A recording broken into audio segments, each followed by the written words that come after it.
Not everyone deserves our service. So if they're not willing to pay for the service, they probably don't deserve it. In just 4 years, Riley Barker turned Best Solar and Batteries into one of South Australia's biggest solar success stories. The award for the #1 largest residential battery installer in South Australia goes to Best Solar and Batteries. But every success story starts with a challenge. 4 years ago, you put a post up saying, plug your business for free. So I wrote my business in, and I remember you sort of saying, are you the bottleneck? I'm like, yep.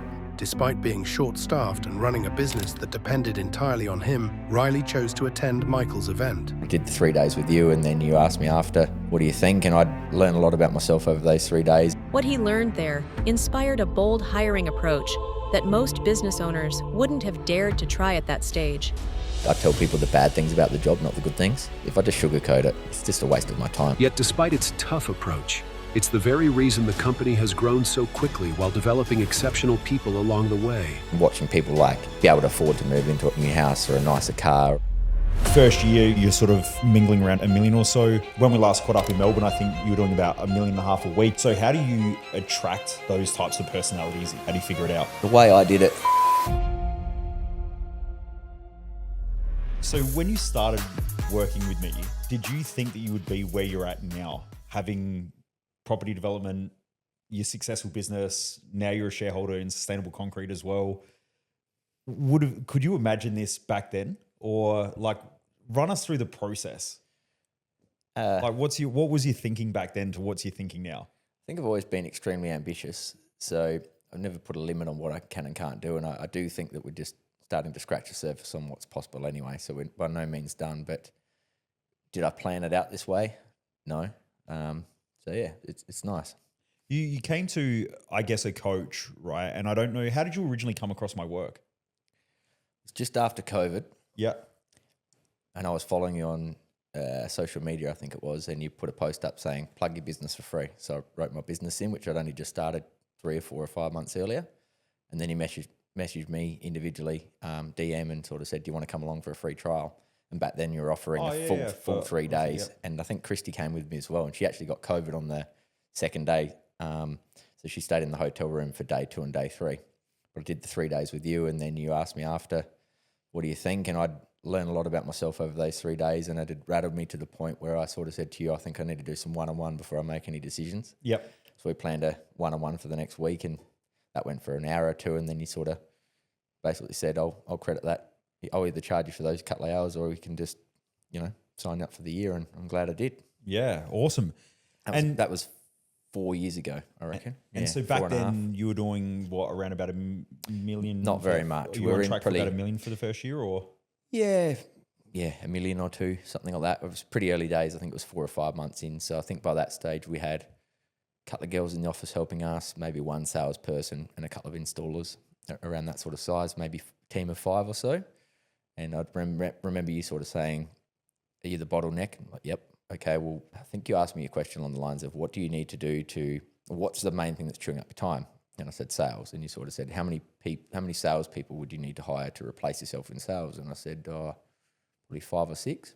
And you said, well, hire 5 or 6 salespeople then. So I came it's back. It's so simple, isn't it? It's like, so simple when someone breaks it down like that. Most people overcomplicate the most simple shit in business. And it's one thing to get the lesson or to be, sort of taught, or you steered me in the right direction, but then I took massive action too, which helped. So you sort of said that, and then I reckon I rolled round 12 weeks later to the next quarterly, and which was the first event that I'd paid for. And you said, how you going? Yep. And I said, good, it's chaos, we're building quickly. How many sales guys you got? And I reckon I had 8.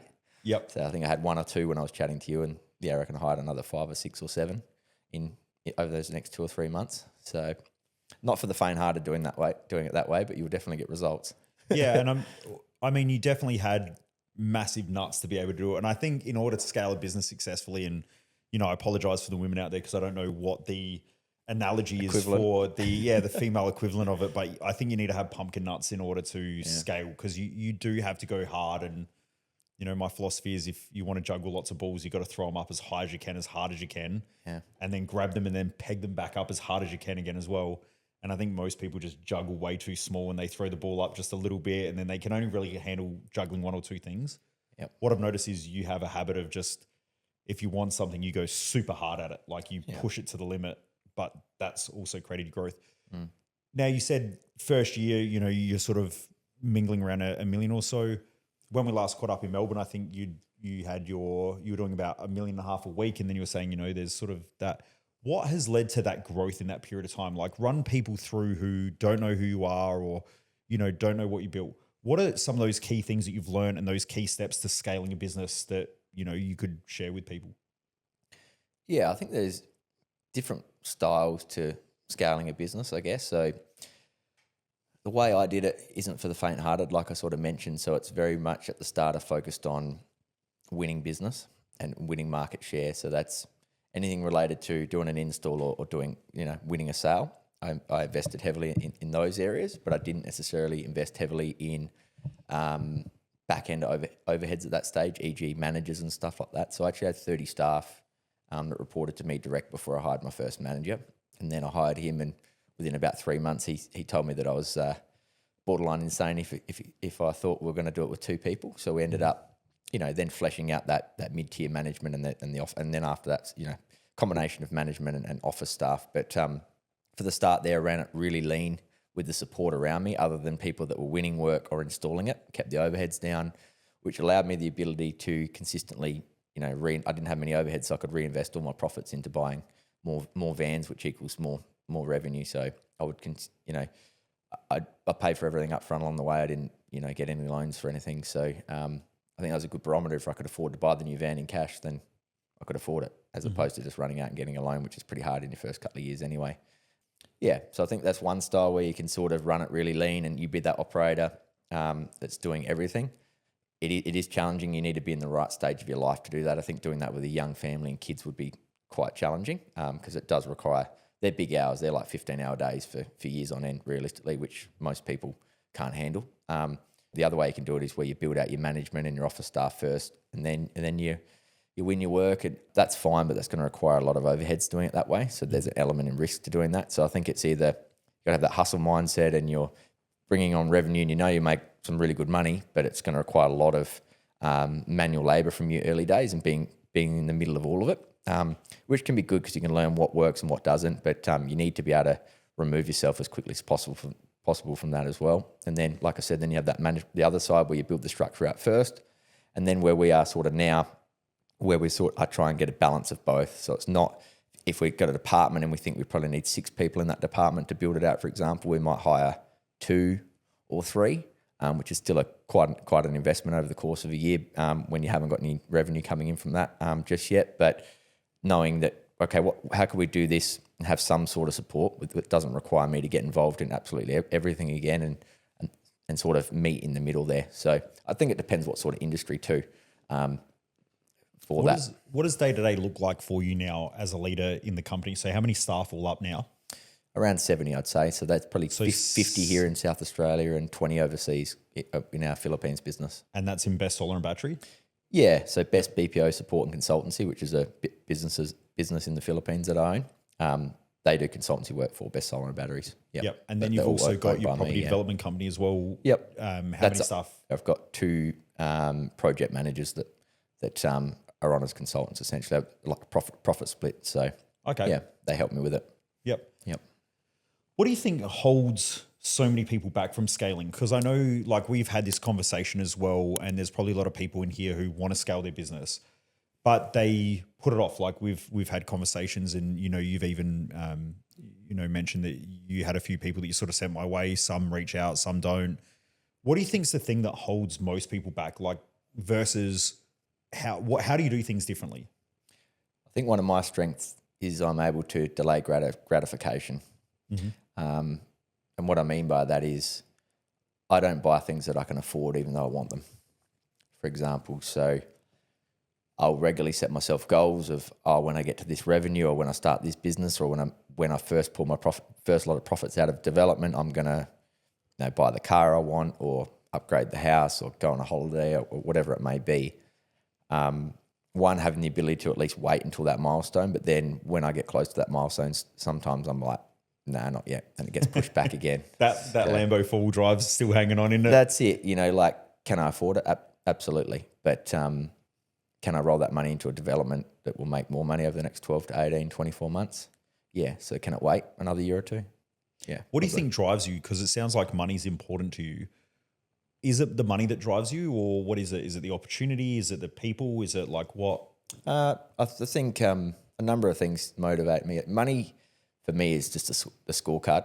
I like to, a bit like data, be able to look at something and know it keeps score. I guess to run a business and have staff, if you're not making any money, it's a bit pointless, right? So at the same time, money's not everything. For me, when I look at the business, where do I get my kicks out of that? I would say probably dragging other people along for the ride with me.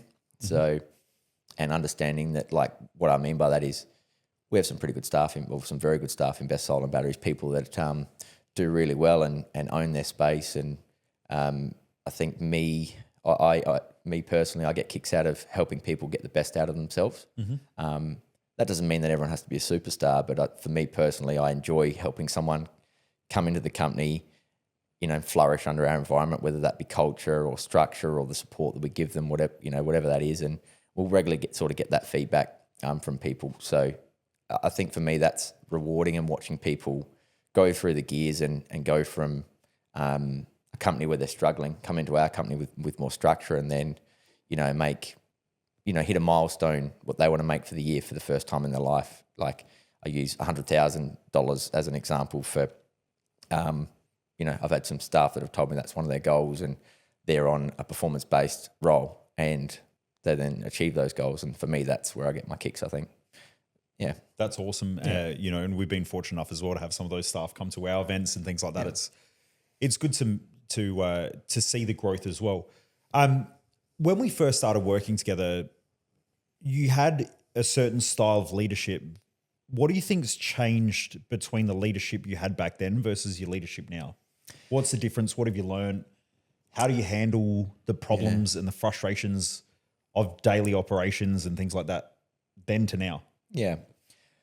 I've always been a visionary, definitely. Like, visionary is in my blood, like visualizing things, crunching numbers. Like, I enjoy that aspect of looking for opportunities and things like that. So I think something you got to really focus on, for me personally, having that entrepreneurial, businessy type of mindset, is to really, one thing I think I did early days was, like, I know we talk about 3 businesses now, but early days I didn't do that because I didn't have the capacity for that. It was very much stay in my lane, say no to a majority of things, and just do what we do and do it really well. And then once you've got a really good foundation and a network of people underneath you and around you, then you can start to branch out a little bit.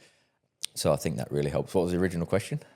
It was just about the style of leadership and how it's changed. Yep. So visionary at the start, and then I was lucky enough to hire a mate of mine who was very much the opposite, who was a cognitive thinker.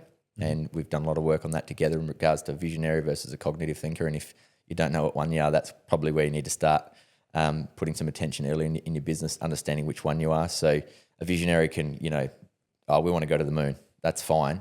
The cognitive person will go, all right, what are all the parts we need to get there, and what parts go together in stage 1, 2, 3, and 4, and build the roadmap out, I guess. So I think at the start I was very much a visionary and throw a bit of mud at the wall and see what sticks and then build it out from there. And that is still sort of my strategy in a way, but I very much have more of a balance now in regards to cognitive thinking and look at the minor details on thing and how the workflows of things will happen so that we can deliver a really good level of customer service. And that's another thing that I probably didn't cover before, like, where do I get my kicks in business? I like looking at the revenue because that shows growth. I love growth and improving year on year. I think that's fantastic. But ultimately, our business could be a lot bigger than what it is now if I didn't care about how we did the business, if that makes sense. So for me, it's how much growth or how much turnover or how much solar or batteries we could install or how many properties that we can develop, but at a high level.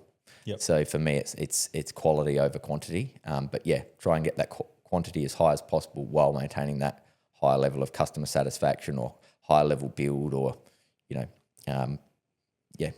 So you've hired a lot of staff. Yep. What were your biggest fuck ups and mistakes in hiring so that hopefully some of the people who are listening to this can avoid it? But also, what do you think makes a really good hiring process?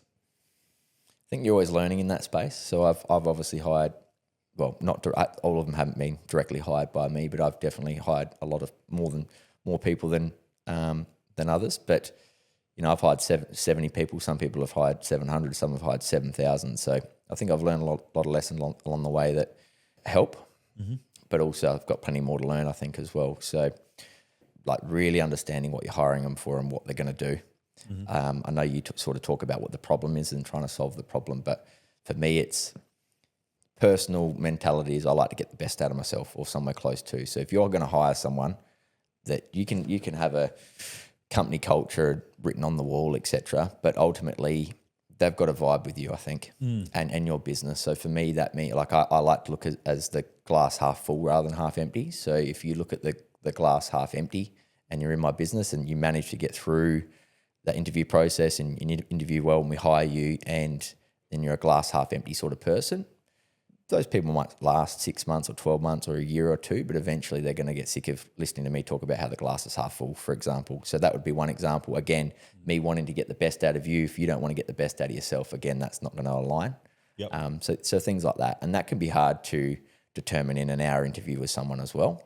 But they're the things that I probably notice more so on the way out, why it didn't work. It's like, that person may want to make more money, but they don't necessarily want to get the best out of themselves, or that doesn't align with what they want to get and what they're willing to do, don't align. But if you can get those people that want to get the best out of themselves, and it doesn't need to be 100%, right? But if you can get even, 80, 90%, like more often than not, be getting close to their best performance out of themselves, as opposed to a lot of people want to just cruise through and do 50, 60% output and aren't really ambitious. And that's fine too, but I'm not in business to just play a role.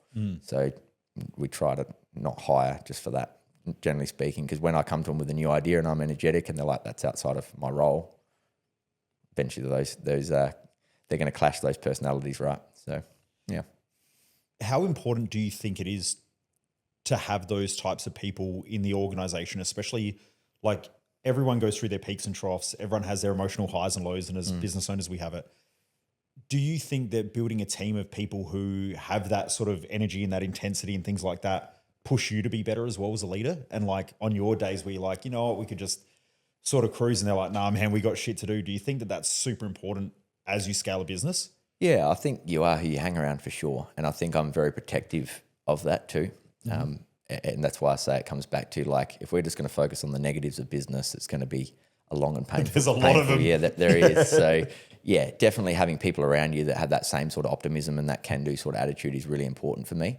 And people will gravitate towards you that buy into that. And some people might think they want that, where they want to get the best out of themselves, and then they see the work that's required to do that. And then they'll just tap out, and that's fine also. What do you use as your sort of head hiring strategy or marketing strategy to attract that top talent? I mean, I was doing a talk today and, I was saying about how you don't find good staff, you attract them. So how do you attract those types of personalities into your organization? What do you use?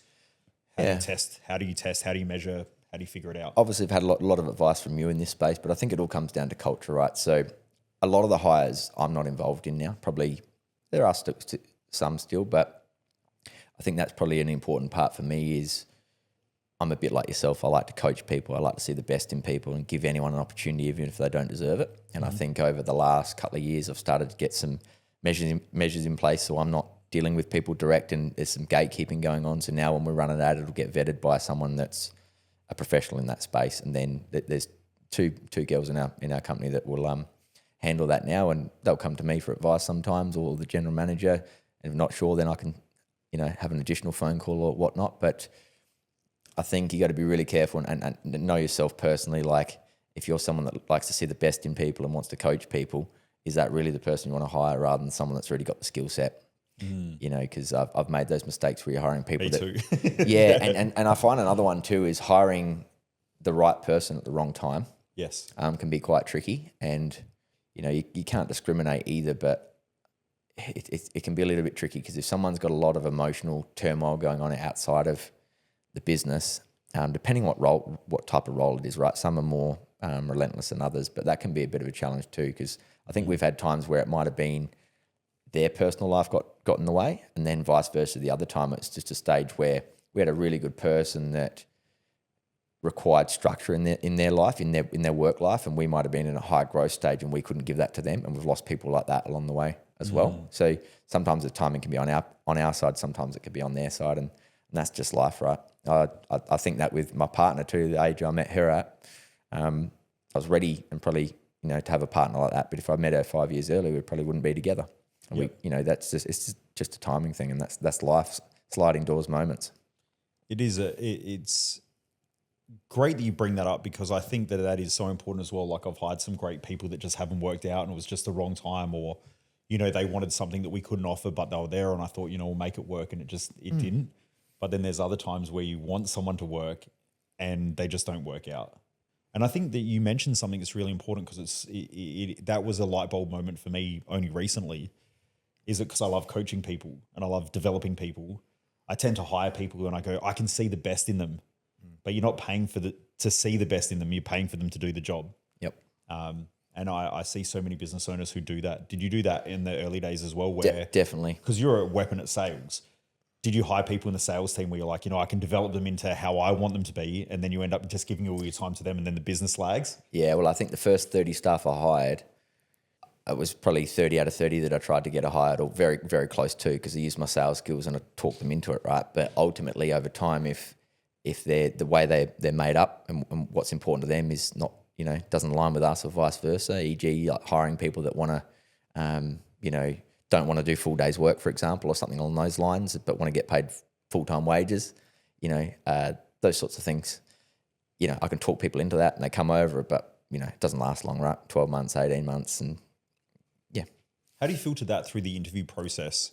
I know you mentioned that now you've got other people who do it, but as you were scaling, how do you interview people to sort of make sure you've got the right fit? What questions do you ask, or how do you figure it out? Because there are a lot of people out there who they want the minimum work with the maximum paycheck, or I think that's everyone in Adelaide, right? So not everyone, but a it's majority of common. people. It's pretty common in Adelaide, that sort of mentality. So I'll give you an example. So we've hired some new installers because we've had a heap of work going on lately. So we've hired probably about 10 installers that I hadn't met at our quarterly catch-up, because I haven't been in the office that much over the last 6 months. I do a lot of work from home with the other businesses I'm involved in now. So we had actually, it wasn't a quarterly catch-up, it was our annual photo shoot, and there was 6 or 7 or 10 people that I needed to meet properly.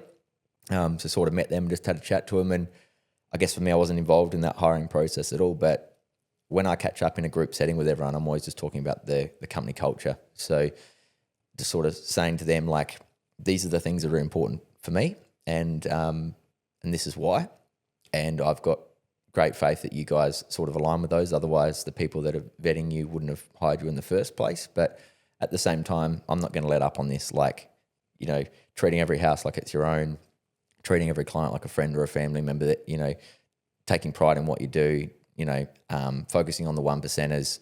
They're the sorts of things that are important to me as a business owner. Another one is speed and efficiency without cutting corners. So I sort of explained that to the guys, that the reason why we're in the position, why we have, the amount of, customer satisfaction. I think we've got 800 5-star reviews on Google, which is for the solar company this is. And I think that's the highest rated in South Australia this year. That was the award we were given. And that all just flows from doing all those little things right. So, and I explained that to them, that we're in this position because of those things. And if you're not willing to do those things, or, you've, lied on your resume or talked away into something, like, we're going to keep living and breathing those. So if that doesn't align with you, that's okay. I literally said to him, I said, if you want to get the best out of yourself and you want to be proud of where you work and what you do, great, this is the place for you. But if it's not, that's okay also. It doesn't mean that we can't see each other out and have a beer and say g'day and be friends or whatever. But like, if we're best to not work together, just tap out. That's fine also. Because like, we're not going to change for 1 or 2 individuals. Like, the way we roll is the way we roll. And I think really understanding what's important to you and your company. And I think when you start a business, most people start a business, talking like a capitalist. A lot of people start a business to make money. Yeah. Some people do it for other reasons, to change the world, etc. And if you're fortunate enough, like you and I, you can do a combination of both with Sustainable Concrete Group, right? Just understanding why you're starting the business in the first place and what's important to you. Because I think for me, when I started the business, it made sense. The numbers made sense, right? I can do this. I think I've got the skill set. I'm going to have a crack at it, and you learn a lot along the way, and you make a lot of mistakes. But ultimately, we've got a good little business now, which is good. But I think just understanding at the start, the reason we started business, it will evolve into something else. So I think that financially it made sense at the time. I sort of fell into it a little bit too. I just sort of had the opportunity. Worked for some businesses that decided that they were going to shut up shop during COVID time, and had a couple of staff that became available to me, and I sort of asked them if they wanted a job and fell into it pretty quickly from there. So use your sales skills and get a few people to help you, and away you go. But I think it's one of those things that over time you realise that it's not about the money. It's not just about business. It's for me, challenging myself. I love, building out a new department, or putting someone into a position and you really nail it, where you just see them come out of their shell and do really well, and it ends up being about the people. Yeah, it really 100%. Does. And watching people be able to afford to move into it, hear them talk about they moved into a new house or a nicer car, or just coming to you and saying, man, I just really appreciate having a job here. This is the best company I've ever worked at, or you're the best boss I've ever had. So you don't always get days like that, but when you do, you really 100%. You really enjoy those ones. Yeah. How do you deal with the tough times? So, there's shit times, whether it be, the tax bill that you weren't ready for, especially in a fast growth phase where, not only do you have to back pay tax, but then you start getting charged in the double future tax as well. in year 2. Yeah. And so, I remember the first time that happened, where you start paying tax in advance, but you've also got to back pay, and, you've just hired a bunch of new staff and you're like, fuck, where did that come from? And it can really rattle people. I mean, it rattled us for a little bit. How do you deal with those tough times? What's your sort of process of when the shit hits the fan, or when there's big problems, or, there's issues with staff, or how do you deal with that these days? I think it's always a work in progress, right? And it's like when we were talking earlier, it's easy to analyze a business from the outside looking in with that advice you gave me about hire more salespeople, and it's life's always easy in hindsight after the fact, when the emotion's taken out of it. So that the sooner you can take the emotion out of it, the better. So I think sometimes it's just trying to slow things down in those moments. And if you have a really good hire that quits or something like that, don't just call them straight away. Little things like that you just learn over time, know when the best version of yourself comes out and when the worst is. And I think that helps. But trying to just balance out your emotions and zoom out. And one thing I've learned from you, obviously, in regards to, we spent a lot of time on it, I guess. I think realistically, if you're going to start a business and you want to actually scale it and do well, you're going to need to work on yourself, because the problems that you have at $1 million level are going to be 10x at a bigger level. So, when you get to, 10, 20 mil turnover, and then you're pushing for 100 mil or $1 billion or whatever your targets are, if you're not mentally prepared for that, you're just going to implode. So I think it's having a strategy and having people in place. So got coaches like yourself that I liaise with, which I think help, because if you're going to try and work it all out yourself, you're going to pay a lot of lessons, right? You may not pay your coach money, but you're going to lose money elsewhere. So getting consultants on, whether that's building a new department and trying to find someone that can help, that's done that before, like you say, regularly trying to find people that are better at you than what you are, whether that's a internal accountant, or a qualified electrician who's got better skills than me, or a coach like yourself who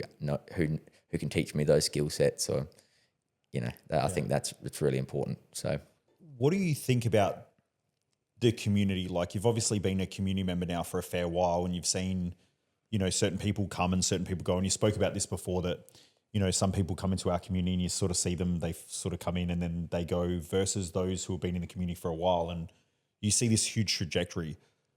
First of all, I want your perspective on what do you think is the difference between those community members who really grow and scale a business versus those who sort of float in and then float back out and you never see them again, or give me your thoughts around that, because I'm keen to know. Yeah. Because I find it hard, because I just want to fucking help everybody, but then at the same time, I'm also learning as well. I think I'm pretty good at selecting people for the community as well. As you know, I have a no dickhead policy. So if you come in and you cause shit in the community, you can fuck off and have your money back, because it's not worth the money.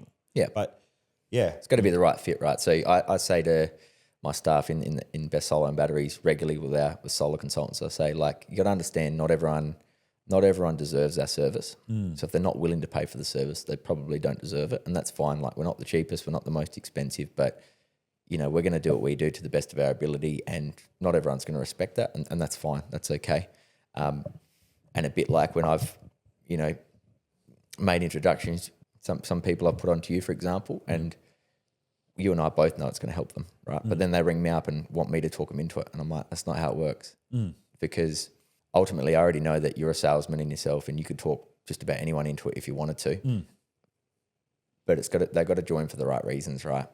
So, and I think I test everybody though. Like I throw out a little bit of an obstacle and see how they respond. Yeah, and I think I probably do that from a hiring point of view too, almost like push back and like almost try and talk them out of it. Tell them, I tell people the bad things about the job, not the good things. Yep, same. And just trying to be really transparent there, because if I just sugarcoat it, like it's just a waste of my time. So I'd rather people just turn around and say, "Nah, I don't want that," or just, you know, talk to them on the phone. Hey, mate, just letting you know these are all the things. Blah blah blah blah blah, and then they never answer your call again. It's like, cool, that's because they didn't align with those values that I was talking about. They don't want to do this and they don't want to do that. So I think from a point of view of like people coming into your course, they've got to be ready to want to work on themselves and willing to spend the money on something it's an investment, right? It's an investment in your business, an investment in yourself personally. And that's the difference. Like not everyone invests, not everyone gets to 5, 10, 15 years down the track and is it living easy. Some people prefer to do it the hard way, which is just spend every cent they get every week and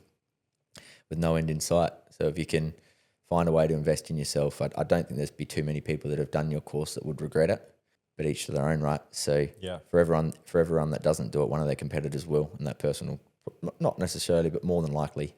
I always think about that when someone's being better. a fucking prick on the phone. Yeah. I'm just like, okay, cool. Yeah. Because you know what? I'm going to work with one of your competitors and we're going to smash you to pieces. Yeah. Yep. Yeah. And then, so that's like the sort of people that come in and then like we sort of chatted and there's the OGs that come in and like I said, I've done 4 years now and then you have other people that will come in and do 12 months and then that's all they'll do. And I think like from a mindset point of view to understand the psychology of how you work and all the things that we've gone through, whether it's Thrive Time or Triumph or Odyssey, and there's a lot to digest there in 1 year. If you think you're going to learn that all and absorb it, even if you got the course books and on all the rest of it, like year one, you're only doing 4 lots of quarterly OKRs. And like you said, when you start, you probably write down 10 things for the first quarter and achieve 1 or 2 of them.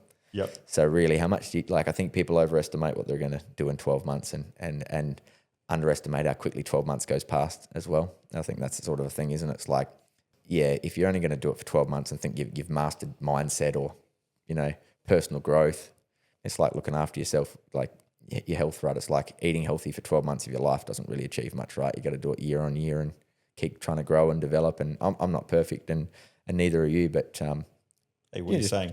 But just trying to my dog thinks I'm perfect. just trying to get better and trying to improve, right? And do you think that that's super important as well to acknowledge? Because I see there are a lot of business owners who think that one day they're going to get somewhere, and the truth is, it's like always this progression. Like it's a journey, right? The business owner that starts a business isn't the same one that scales it. Like you've got to become a completely different version of yourself, and then all of a sudden, like you start throwing kids or a family, and you've just got married as well. There's all of these complexities that start getting added in, and so you can't show up the same way you used to, whether it's a year or especially when you're scaling quick. Seasons of business, right?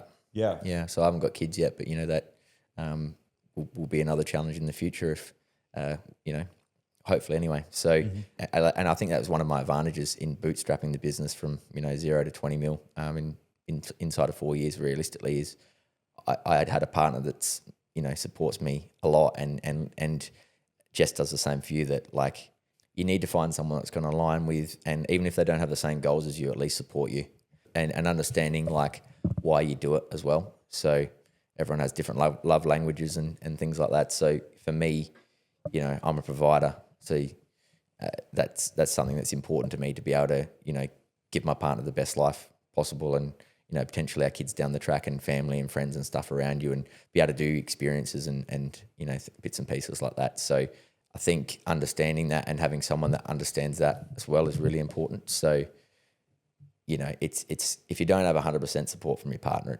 in business, it's going to be really hard. So that when you are taking those work calls early in the morning, or when you're supposed to be having a lunch and business intertwines with your personal life, or, late at night, having someone that's not getting stuck into you is going to make a huge difference. And you know, and you might know that can't go on forever, but there's seasons in business, right? Yeah.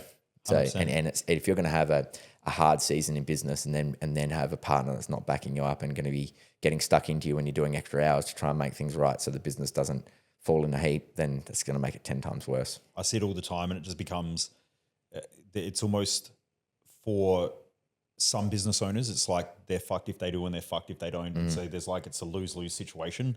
If I work hard and scale the business, I lose my relationship and my time with the kids. Or if I give everything to my relationship, I feel like I'm a piece of shit because I know my potential in the business and we could scale this thing and I could create a great life. And so it's almost like they're in a lose-lose situation. They don't know how to deal with it. Yeah, I think it's a really valid point that you make there. And it's when I was younger, or early days in the business, when you talk about guilt and stuff, like if I don't have a productive day, which is pretty rare, but if I don't have a productive day, I don't feel guilty about that at all. That's some of the skill set I've learned off of you over time too. But I know some people do, and I think that's an identity shift that needs to happen. Like if you're going to be someone that goes hard from Monday to Friday, you need to have your downtime at some stage. So for me, I go hard Monday to Friday, and I'm always thinking about business. I'm always crunching numbers on the couch or at the dinner table or whatever, or asking my partner to put some numbers in while I'm driving the car, that's ingrained in you and you can't help that, right? Well, I can't anyway. But it's just interesting and understanding what makes you tick, I guess. And yeah. How does Christy navigate dealing with your energy and your intensity? Because something that I'm assuming a lot of people sort of see from the podcast if they watch it, that there seems to be a lot of people who scale businesses who have this intensity or this energy, or you could call it ADHD, or, I speak on the phone quite a lot with people and they're like, I don't know that I can sit still at an event for like 3 days. Like, oh, fuck, I got ADHD. And I'm like, yeah, you and everybody else, motherfucker. Like, it's not that big a deal. Just relax. Yeah. Well, that can be hard, can't it? Like you go from working in your business for, 40 hours a week or 60 or 100 hours a week.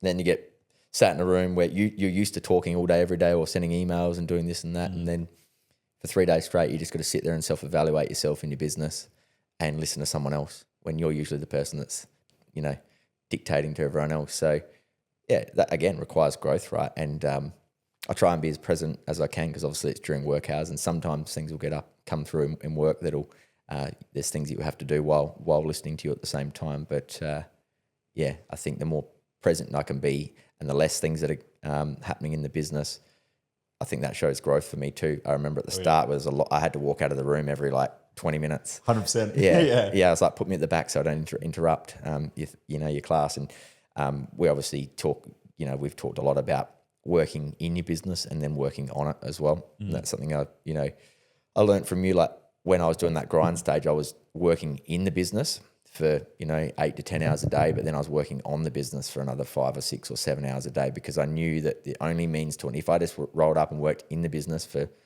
all day, every day, that was never going to solve itself. So by then, that's why I had to do those bigger hours to have that time to strategize and to think and go, all right, well, what am I spending my time on? What's my next hire? What does it look like? Great, I can hire them, but how can I afford to hire them now? Do I have the time to train them? Where would I find that person from? Are they going to be able to operate at the frequency I need to? So when we have a general manager in Best Solar and Batteries now, and I still do a fair bit of work in Best Solar and Batteries as well, but it took a general manager, 2 operations managers, a office manager and a sales manager and a few others to flesh that out. So it probably took 4 or 5 people to replace me, and then I still probably spend 40 hours a week on the business anyway. So that's so interesting because I've a lot of smaller businesses who come into Odyssey or, even some who reach out who don't, do anything with us or whatever. They'll say things like, I'm just looking for someone to run my business. And I'm like, if they could run the business like you, that have their own business because you're a fucking psychopath. They have to be a psychopath. And if they're a psychopath, they're starting their own business. A lot of the time there's this delusion that I'm going to hire one person who's like me, who can do what I can do. But they can't. It's like probably they 3 or can, 4 but people, there's right? There's a bunch of different people and there's a bunch of skill sets. Like I can't do the same shit as what my team do, but my team don't have the same skill set. And so I've always seen it as you build a team of people. I don't want to hire someone to do me. I need to hire people to backfill the positions of all the shit that I can't do. And then if people are going to do me, then it's probably going to be multiple different roles. Because like I'm good at sales, I'm good at marketing. And it took me a while to work that out. Like it's like I'm not going to be able to hire someone that's great at ops, great at managing people in the office, and great at sales. So it's like you essentially look to hire 3 or 4 or 5 people to segment them into areas that they're really strong at, and then sort of pull that all together. And I think that's probably something I've learned along the way is if you get the right people in, they'll help you where you might hire someone for a role, particularly if you're growing and you're growing fast, right? You hire someone for a role, and I've probably been a little bit vague at times when I've hired people in a role and sort of said, I don't know exactly how the role's going to look, but this is the problem that I need a hand with, and let's just get you in, and then I'll know what you're good at and what you're not, and we can always pivot a little bit. And if you get the right people that are willing to work with you with that, great. If you get the wrong people and you do that, well, then that can cause issues for you from a contractual point of view as well, obviously. But having people that are willing to work with you and even just help you out when then plug a gap in a business or a hole when something comes up or people need to move sideways, and trying to play to people's strengths, right? So you might hire someone and they can do 8 out of the 10 things really well. Okay, well, is there someone else that could do the other 2? And that works quite well as well sometimes. So yeah, that's just one of those things. I think that's the finesse of business and your craft and knowing what you're good at. It's like I know what I'm good at, I know what I'm not good at. So why don't I just try and focus on the things I am good at and try and get someone else to support me in the areas where I've got weaknesses? And actually knowing what your weaknesses are. Like I have plenty. And staff are quick to tell you all your strengths, but like you've got to be self-aware to know what your weaknesses are too. And I feel like I've got a pretty good gauge of what they are. And some you choose to address, and some you don't address as much because no one's perfect, right? And you can't spend your whole life just beating up on yourself either. So that self-awareness piece I think is important because very few people talk about it. But I guess being on the phone and doing sales with business owners, most of them aren't self-aware. You know, like we had the conversation where, you know, I have a person reach out to me and they go, I'm doing $1 million a year in rev, and I want to get to 10. And you go, cool, that's a $9 million gap. And then they go, yeah, man, I need help. Like I'm stressed as fuck and they're burnt out and they don't know what to do. And they're churning cash anyway. Like they do one shitty hire. They pay the person $100,000 a year. After 6 months, they go, I had to fire them. They were fucking shit. Well, that's $50K loss straight away. But then you've also got, that's after tax dollars. You've got superannuation. You've got all the other crap. So you probably just wasted $80K. Plus then now you got to rehire, train, develop, bring them into the culture. Like you're $100,000 down. To solve that problem when someone comes to me is way less than the pain that it's going to take of going through that shit. But they'd rather cop the pain because they don't think it's going to happen. And you see the lack of awareness that most business owners have where they think that they're going to figure everything out themselves. They think they can do everything themselves. They think they're better than everyone else that they hire. And you just look at them and you're like, fuck, like you're going to die of a heart attack. You're going to melt down. You know, you're going to have a couple of divorces and lose half of your assets every time you go through one. Yeah. How did you develop that self-awareness?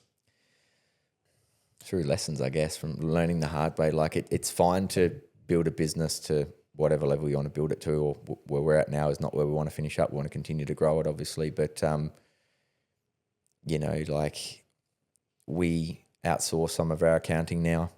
We're building out a commercial department at the moment. So we partner up with, you know, someone who used to own the biggest commercial company in Australia, like that. And the biggest commercial solar company. Yep. Which he's now exited with him and his brothers. So he's come on as a consultant for 12 months to help us do that. So rather than just us learning a shitload of lessons over the next 1, 2, 3, 4, 5 years, it's getting someone to come in and go and having. When you say lessons, you mean like the painful lessons where we're just spending a huge amount of time and just getting no results, or whether it be losing money or losing time, it's going to be one of those, or just everything else in between, right? So like, but you've got to get to that level where you can, I guess, afford to do that, which is great. So at the start, like I said, when you got 30 staff and you don't have any managers. I remember just did year 2, I think it was. And in that 3rd year, we hired 3 managers. And the reason why I remember calling you about it, and I had some fears at the time. And I'm like, oh man, I don't know if I can afford it. And you're like, you're an idiot, man. You can afford it. Like you're turning over, I don't know, over 10 million at that stage. I can't remember exactly. And you're like, you can afford it, man. And if you can't, you just need to put your prices up. But either way, like you can't just do it all by yourself. So, and I remember having that conversation with you, but we hired those 3 people. And I remember having some real fears around that because it was the first time I'd really invested in. My mindset was if people are installing or people are selling, then you can cover their costs really easily. If you've got people that are working behind the scenes to make my job easy, working in an office, then that's an overhead that needs to be, is a little bit, it was different in my head at that stage. It's not now, but at that stage it was. So the funny thing was, by the end of the third year, our profit had gone up by 1 or 2 or 3% so year 1 and 2 we focused on growth. Year 3 I focused on getting more structure in the business and more people in the right places. But we still ended up making a little bit more money with 3 extra people's wages. We ended up making a couple of percent extra for the year. And then we had the infrastructure in place to then go to that next level and to go to 20 million plus, which is good. How do you manage your time? Like, you've got a property development company, you've got the solar company, you've got the offshore company, and sustainable concrete group. Sustainable concrete group as well, which is pretty cool. It's pretty cool that you and I are doing stuff together in that space. It's awesome. Yeah, you sat on my couch sitting there going, fuck, I need help and I'm not sure, and and then fast forward 4 years later, we're in Melbourne together hanging out, having Euros in the penthouse of the Crown with a whole bunch of like heavy hitters and stuff. Yeah. And so like, not only have you been a client, but you become a friend and, business partner in sustainable concrete and stuff as well, and investor as well. How do you manage your time? How do you manage all of that with multiple businesses? I do think that's, when you always look at the counterbalance, what you every strength is a weakness and a positive is a negative. I look at it and go, I think I'm really good at managing my time. And then at times I think I'm really poor at managing my time too. For me personally, that's always a challenge, because what works when you're managing your time with one business as opposed to 3, you got to sort of navigate that and work through it. So what I've started playing around with lately is like aligning. So I guess it's different ways you can look at it. You do certain businesses on certain days, or you can do certain types of things of those businesses all on the same day. So e.g., I'm here on a Wednesday. You asked me to be here on a Wednesday, which aligns perfectly with my structure that I'm doing at the moment. Wednesday is my day where I go out and do appointments outside of the office. Awesome. So Monday is Zooms internally with the business. Tuesday is Zooms externally with the business. So that's all the consultants that we have on board, whether it's AI consultants, accountant consultants, commercial consultants, looking at new business ventures, chatting to the developers, all that sort of stuff. So, and then leaving Thursday and Friday with a little bit of wriggle room to catch up on whatever hasn't been done. But I'm someone that I guess will just do what needs to be done for the day. I think that's important. So I think I've heard some pretty knowledgeable people talk about signal and noise. Yeah. Yeah. So and I think, Elon Musk and talking about signal and noise. And I think that's really relevant in regards to, like, signal is knowing what you want to get done before the day starts, and noise is everything else that happens in between it. And, there's different levels to that, right? How much you're involved in the day-to-day, or how much you've managed to remove yourself from the business when you've got more managers in place. But it's a bit like working on your business and in your business, right? It's like signal is working on your business, and the noise is, working in it. Yep. So not making yourself too accessible, but not going too far the other way with it either. So you got to get that balance right. And how do you get that balance right? That's the challenge, right? That's business. So I think it comes down to seasons as well. Yep. If you feel like a certain department's in a really good space, you give them the room to move and let them do their thing and help them when required. And then other times when the chips are down a little bit and a department's struggling or a business is struggling, then you roll the sleeves up and you get involved. Awesome.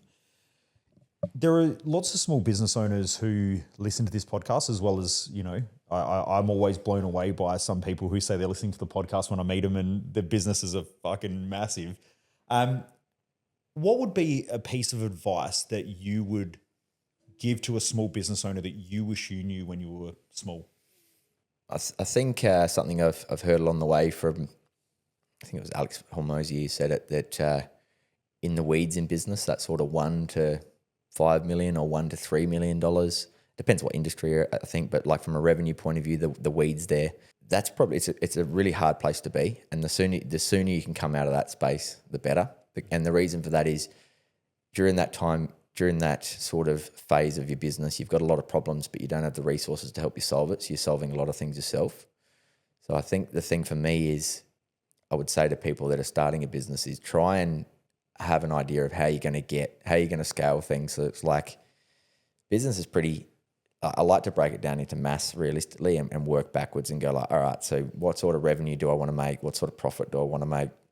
how does that sort of look? Like if you've got a target in mind, you should know what your average job size is, what your profit's going to be on that job, how many jobs you need to get. If you need to get, so for us, 1,000 jobs a year, right? So if we need 1,000 jobs a year, break that down into monthly. How many is that for the month, right? And then how much is that for the week?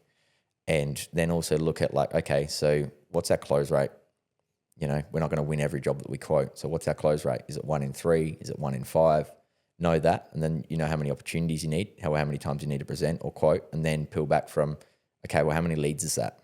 What's that going to cost us to generate those leads? So leads aren't going to come converted 100% into appointments and appointments are not going to convert it, 100% into sales. So like understand those numbers and break that down. Because if you can, for me, it's as simple as like, I've told our managers we're going to do 20 mil this year and this is how we're going to do it. So this is how many appointments we need. This is how many leads we need. This is what our close rate needs to be. And then it's just basic maths. And then it's like when our sales numbers dip below 20%, that's when I get involved from a close rate.